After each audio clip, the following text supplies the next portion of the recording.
All right. Thank you all for coming today. We really appreciate it. This is, I think, our sixth Children's Budget Summit, and I hope everyone has a copy of our report that we're issuing today. And Jared Solomon, where are you? Jared. So stand up, Jared. Jared Solomon is our author of the report, worked for First Focus for a couple of years, and now is working for Senator Casey. So you can also find him there if you have any questions. But you can also ask us. So thank you, Jared. And so I just want to point out a few things. I want to welcome everybody. There's drinks and cookies that will be out here. So if you need a break, and there's restrooms on either side. And also we have our own Wi-Fi network here today at the Press Club. So if you want to get on Wi-Fi and not drain your battery, it's the wireless network is the Event Router 1. And the password is complicated, so I'll say it really slowly, but it's NPC3V3NT5. So I'll say it again. NPC3V3NT5. So if you want to, and then also we'll be using today, for those of you who do Twitter and all that fun stuff, our hashtag's Invest in Kids. So let's see if we can get that trending. So first of all, I want a special thanks to the foundations who have made this possible today. The Annie Casey Foundation, first and foremost, but also the Kellogg Foundation have made our work on budget priority and have really enabled this to happen. In addition to that, the Packard Foundation, Atlantic Philanthropies, and the Foundation for Child Development have been integral in making First Focus what it is today. And last, we also have a generous anonymous funder who helps us with a lot of our work, but also our state work. So I want to thank all of them. And but first and foremost, we'd like to welcome Congressman Doggett. I wish it was Senator Doggett, but Congressman Doggett. So Congressman Lloyd Doggett is here today as a champion for children, and we are thrilled for all the work he's done, and would like to thank him today. He represents a district based in Austin, Texas since 1995. That district now, if you have seen the districting in Texas, I have no idea how he even knows who his constituents are. It's a sort of snakes from Texas down to San Antonio. But he's been a champion for children since our inception of that work in every single year. He is a member of the Ways and Means Committee, a member of the House Budget Committee, and on the Ways and Means Committee, he's the ranking member on the Subcommittee on Human Resources, which has jurisdiction over issues that relate to child care, child and family services, child support, foster care, adoption, and unemployment compensation. As an example of what a fantastic champion he is, there was a markup a few weeks ago on the child trafficking bill that we supported, and in that same markup there was a passage of a extension of tax credits without any offset and several $100 billion. And when we were working, they were trying to pass the child trafficking bill, there was a provision in there that required the states to make sure that kids aging out of foster care have access to things that are obvious, like their birth certificates and their social security numbers, things like that. So there was a de minimis cost to that bill of something like $1 million. And so there was an objection to it, that there was a cost. And of course, this is, a few minutes after having passed a multi-billion-dollar tax extenders package without offsets. And so the provision was stripped. And so Congressman Doggett was fantastic. Really made the point of like, hey, here we are talking about children, child trafficking, and we're stripping out a provision that is key to this bill. And it's typical of how he always looks out for kids and makes kids a champion, and subsequent to that, negotiated getting that provision back into the legislation. I will also note that this year, last year, in the last Congress, last year in this Congress, Congress approved Representative Doggett's Protect Our Kids Act to reduce child abuse and neglect, and it's created a national commission that's looking at issues around child abuse deaths. He's also been a longtime advocate of enacting comprehensive immigration reform to unite families. And he's a strong supporter of income support programs to lift children out of poverty. So anyway, so I would like to welcome him and thank you for being here.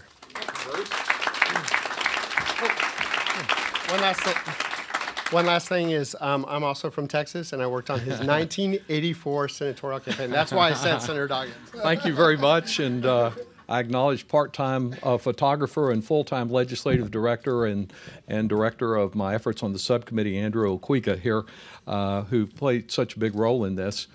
Well, a budget based on the overarching principle that our first objective, our first focus will be on each child and seeking to assure that each child is able to fulfill their full potential. That's a pretty novel concept and rather different than the way we do budgeting on the Budget Committee and elsewhere in Congress these days. I came today because of the commitment that you represent, that certainly Bruce represents, to refocus our attention on our youngest neighbors. I particularly want to salute Bruce Leslie. He's one of our nation's most effective child advocates. I salute him for his creativity in advancing this budget now. Is it 8 years, Bruce, that you've been doing this? Something like that. Yeah. His tenacity during a very tough, prolonged, adverse environment here in Washington, and his positive attitude amidst all of that, which is really important for us to try to maintain, to recognize a few positive accomplishments of colleagues each year, those who persist in advancing an agenda for children. And I'm also here today because of my wife, Libby. Like so many of you, and she's worked with a number of you, she's an advocate for children. It's been her lifelong endeavor. Our daughter, Kathy, has followed in her footsteps and is a pre-K coordinator and teacher, trainer of teachers in early childhood education. Our daughter, Lisa, and her husband are both physicians who work in children's health care. And these days, I really learned the most about child development from 3 little granddaughters, ages 3 to 9, who will never color inside the lines and who really show me with the joy each time that we go home of what child development is really all about. Would that every child in our country had the kind of loving families, the opportunities of participating in a dual language school that our granddaughters experience. But we know all too well that our family, our children's family, is in a minority. It's no longer the typical American family because there really isn't a typical American family. The Congress needs to focus attention on all types of children. We talk a lot more these days in both parties about the importance of addressing the needs of the middle class. I can say that the families that I represent along a corridor from the west side of San Antonio, some of its poorest neighborhoods, up to the north end of Austin, has so many families that are just struggling to get up to that first rung of the economic ladder and would like to be part of the middle class. And I appreciate the focus that your budget has on addressing their needs and recognizing that childhood poverty is not the result of a poverty of advocates or a poverty of good ideas, but it is a product of a poverty of legislative action.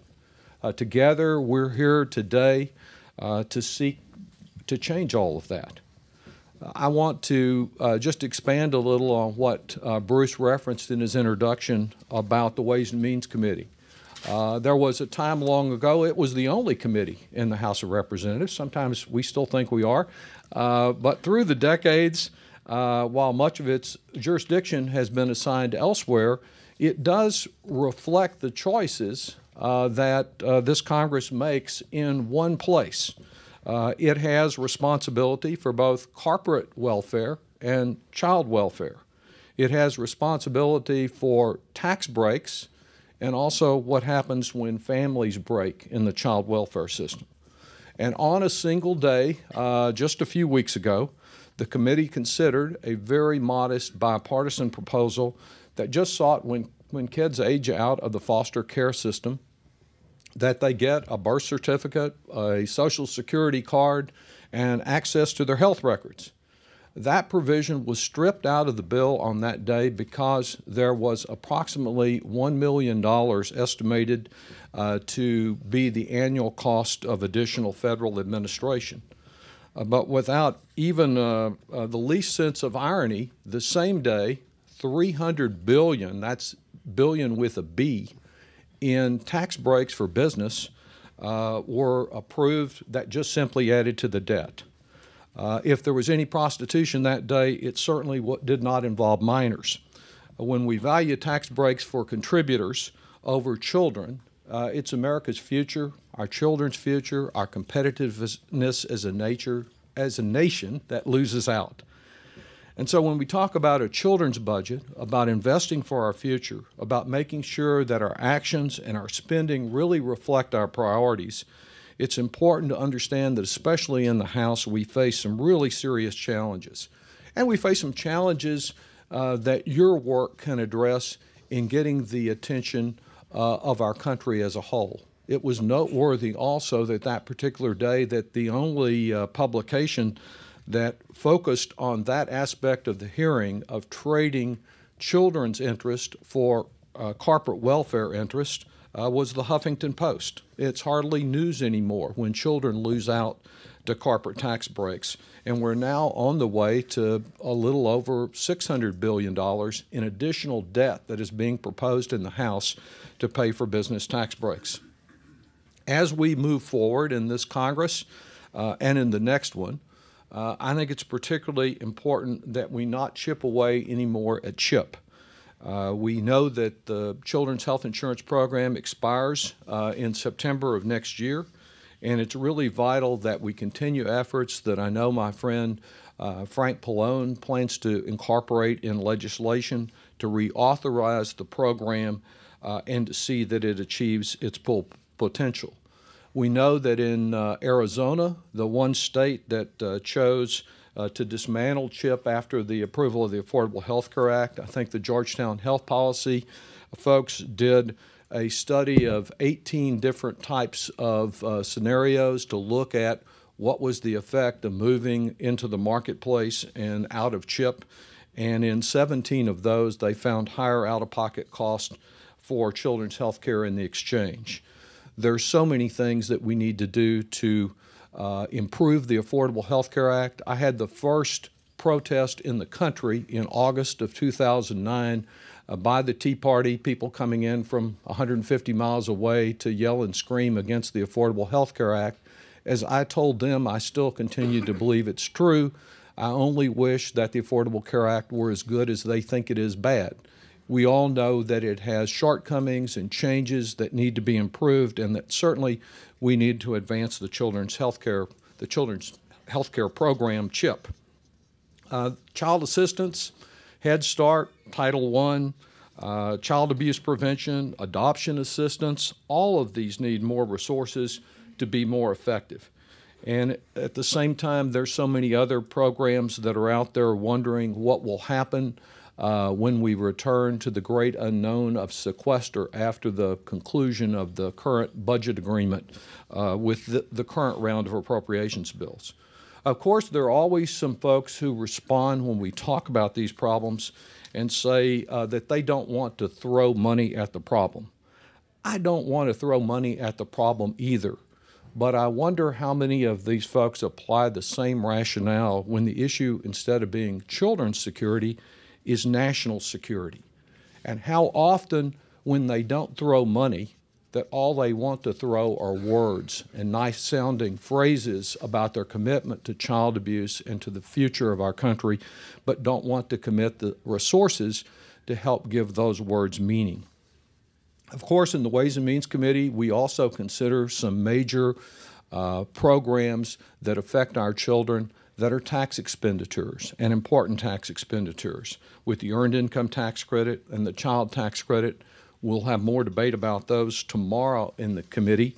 But what we need to do is to see that there is assurance that those programs remain fully refundable and available to help continue to lift people out of poverty. And they are a part of the budget, a very real part of the budget. Bruce mentioned the Protect Our Kids Act. We just had our first hearing in San Antonio that drew a great response from a wide range of people. So often we are focused on issues of child abuse only after the child's been abused and some horrible event has captured the attention of the news media. Not enough of our resources are being focused on prevention. We need to do that. It's great that we were able to get the family visiting program extended through next March, but its future still remains uncertain. I believe that when we see programs that are inefficient and overlapping and not producing, we do need to change them. And the Republicans often point to those programs as evidence of what's wrong, and often they're right. It's just a question of whether the response in finding programs that don't work is to mend them or to end them or to mend them. And that when we do have good evidence-based results, as we do on some of the family nurse visiting programs, that we invest when we find that the evidence, the facts, the research show that those programs work. I believe that the commission, which will be holding hearings soon in Tampa and then in Detroit, and then I believe in Colorado, provides another opportunity for people to talk and raise and seek an additional recommendation from a bipartisan commission that we invest in prevention as a way to address child abuse. I salute this children's budget and this whole concept of a children's budget. I'd like to see it incorporated as one of the administration's annual budget submissions based on what First Focus is doing to draw attention to the type of spending and the type of problems that you will be discussing and hearing about this afternoon. Having one official measure that could easily encapsulate what we're doing or what we're not doing for the next generation could grab the attention of more people to fend off some of the negative aspects and to help us advance next year. As you can surely attest, children don't have high-paid lobbyists. Our children have not been the first focus of this Congress. They're often not the focus at all. But they have folks like you who care, who know that we can do better.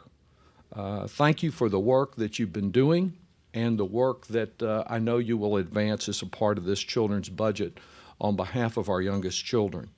Nelson Mandela once said, "There can be no keener revelation of a society's soul than the way in which it treats its children." Together, let's continue working to ensure children are well-nourished in mind and in body, safe and well-loved. Let's smooth the path so that they can lead us to a better place in this country. Thank you very much. Thank you, sir. Okay, good. I get to take my on. And I just want to, for all the amazing work that you do, we'd like to offer you this award, which is a Champion for Children Thank you. award.